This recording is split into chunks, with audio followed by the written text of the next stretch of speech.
पत में जबरदस्ती नहीं होती जहन। आज तो ये सब हो गया, दोबारा नहीं होना चाहिए।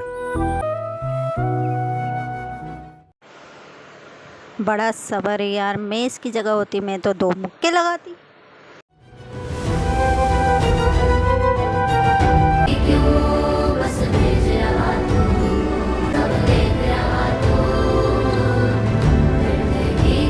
तुमने बताया नहीं, सवेरा को लेने गए थे ना, फिर ये चोटें कैसे लगी? सब ठीक है सलाह? मुझे लगता है इस वक्त सवेरा को आपकी ज़रूरत है और आपके सवालों के जवाब भी वहाँ आपको बेहतर मिल सकते हैं। मैंने बहुत कॉल्स की तुम्हें, मैसेजेस भी ड्रॉप किए, बताने की कोशिश की थी, फोन ऑफ था। मैंने तो आपसे कुछ नहीं पूछा। आप कब से हो गई? मैं जब से उससे मिल के आई हो। और कब से? सलाह मैं वाकई नहीं जानती थी कि वहाँ पे जैन अकेले हो। मैं उसको सिर्फ समझाने गई थी क्योंकि वो जो कुछ भी। इस बात का जिक्र और किसी से मत कीजिएगा, वो लोग ऐसी बात परेशान है।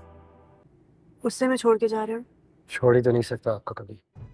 आए हाय बेचारा, बताओ।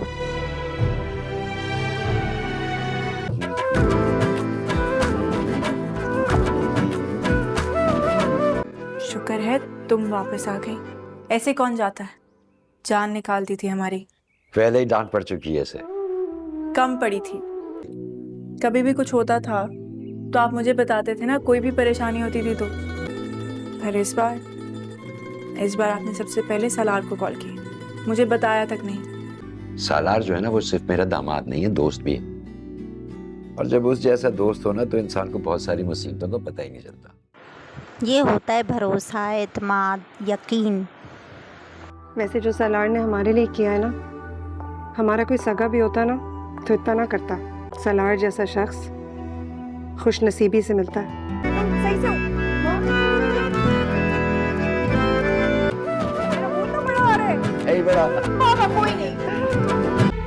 सलार साहब, आज बड़ी मुश्किल से आप उस जगह पहुंचे हैं जहां राहत मैडम आपको देखना चाहती थी।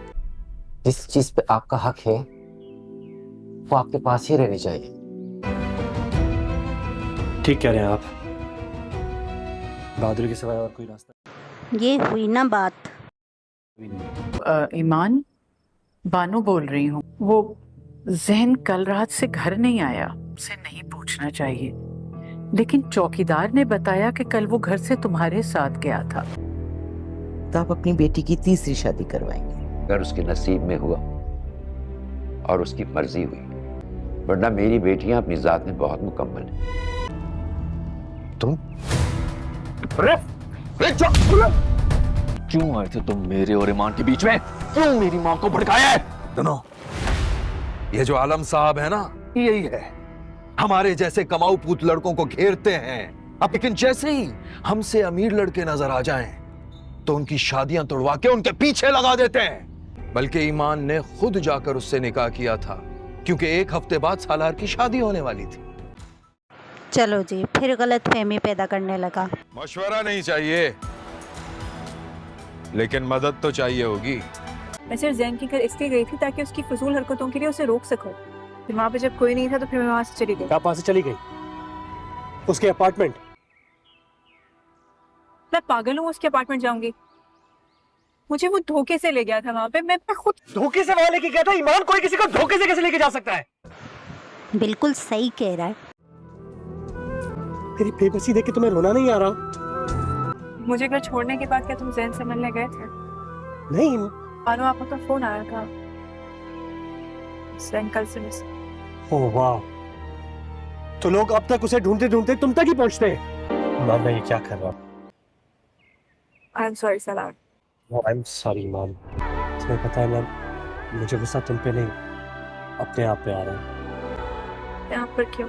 पे नहीं आ रहा कि मैं तुम्हारे साथ ऐसा क्यों कर रहा हूँ, अपने साथ ऐसा क्यों कर रहा हूँ। मैंने कभी ऐसे सोचा भी नहीं था कि मैं इतना घटिया हो जाऊंगा कि तुम पे शक करूंगा। इट्स एज इफ मुझे अपने दिलो दिमाग पे कोई कंट्रोल ही नहीं है। मैं भी तुम्हारी जगह होती तो शादी ही करती हूँ। बस खुदा ना करे तुम मेरी जगह पे हो ईमान।